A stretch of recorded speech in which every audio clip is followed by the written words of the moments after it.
Continuando, a gente entra agora em equação do polinomial do primeiro grau, na página 137 do Aprender Sempre.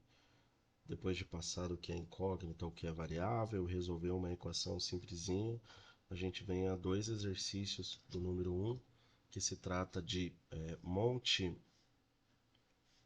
A primeira fala bem assim: monte uma expressão matemática em cada caso e identifique um valor desconhecido, trata de incógnita ou variável.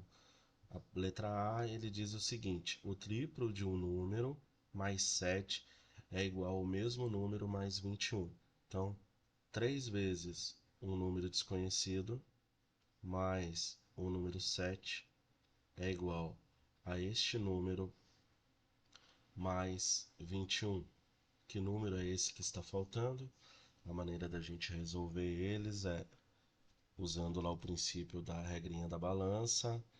A ideia é eu tento deixar de um lado tudo que é letra, do outro lado tudo que é número.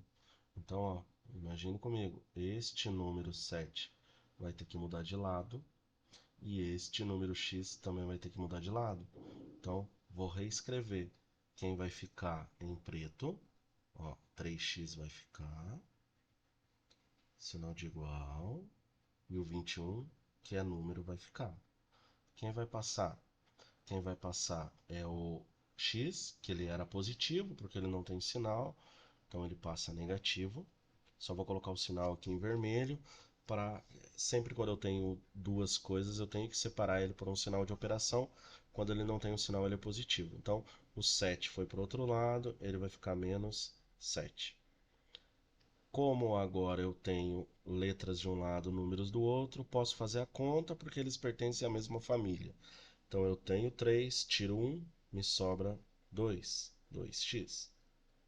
21 menos 7, me sobra 14. Mesma lógica. Este 2 vai para o outro lado, se ele está multiplicando, ele vai ir dividindo. Por que funciona pensar desta forma? Porque uma equação funciona como uma balança. Para a gente desaparecer com o 2 daqui, eu teria que dividir por 2. Se eu altero um lado dessa balança, eu tenho que alterar o outro também. Me restaria que a letra x vale 7. Quando ele pergunta se isso é uma incógnita ou se isso é uma variável, ele está fazendo a seguinte indagação: é a tua opção escolher?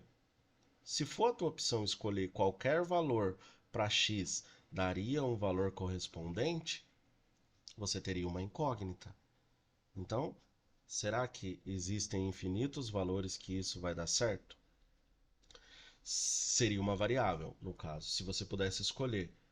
No caso, uma incógnita, só existe um valor possível para resolver. No caso desta continha que a gente fez, o único valor possível para x seria o número 7.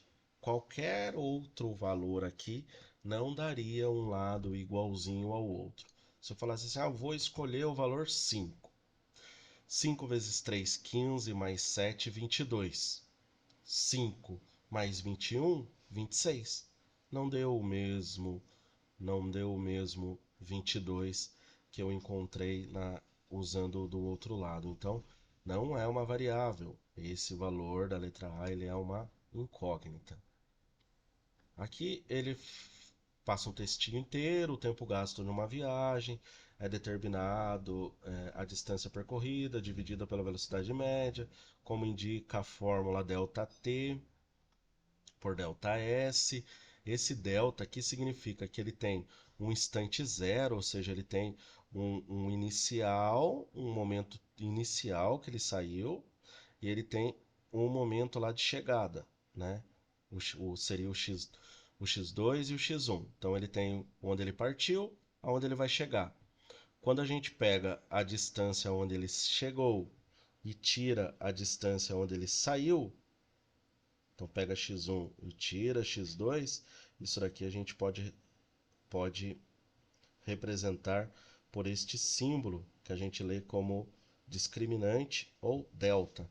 Então, Quando a gente faz isso, a gente está calculando uma distância final menos a distância inicial. Então a gente tem o valor exato da onde ele foi.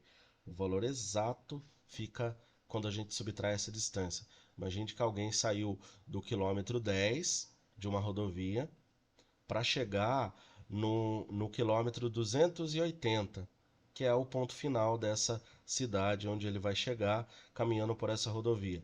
Qual é a distância que ele caminhou? A distância que ele caminhou é o ponto final menos o ponto inicial, que dá a distância que ele caminhou é de 270.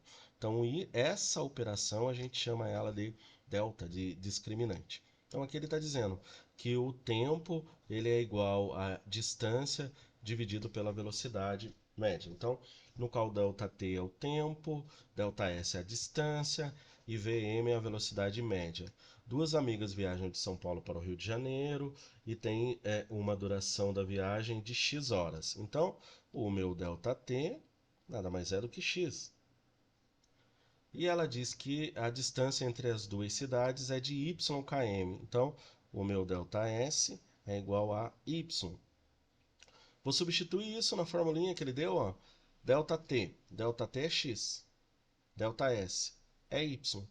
E a velocidade média que eu quero encontrar. Aí ele pede, escreva uma expressão que determina a velocidade média.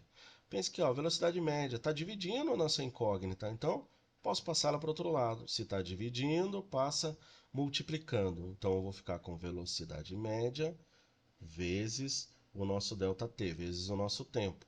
É igual a y. Mas ele quer uma expressão que determina a velocidade média. Então, quando fala isso, eu quero que fique a velocidade média sozinho. Então, a velocidade média está sendo multiplicada por x. Ou seja, para mim passar isolar a velocidade e passar o x por outro lado, ó, o x está multiplicando, ele passa dividindo. Ah, professor, mas aqui não tem valor nenhum, só está continha com letra. Sim, ele só pediu para determinar uma expressão. Essa é a expressão. Se eu souber a distância e se eu souber o tempo, dividindo um pelo outro, eu teria qual é a velocidade média que foi percorrido. Continuando. Uma barra de chocolate custa R$ 6. Jussara foi ao supermercado e comprou algumas barras desse chocolate, gastando R$ 42. Encontre uma equação que representa essa situação e depois a quantidade de barras de chocolate comprada. Essa é bem simplesinha. Então a gente não sabe quantas barras foi comprada, mas a gente sabe quanto custa cada uma, R$ 6. Então eu não sei quantas barras foi compradas, mas cada uma custou R$ 6. E no final eu gastei 42. Ah, professor, por que o senhor escreveu x vezes 6 e não 6 vezes x igual a 42? Porque são a mesma coisa. Não tem diferença nenhuma uma da outra. Multiplicação, a ordem dos fatores, não vai alterar o produto. Então, para a gente saber quanto que vale esse x, quanto que foi as barrinhas que ela comprou, vai ser cx, 42 que está do outro lado. Lembrando, o 6 está multiplicando, passa dividindo, porque funciona.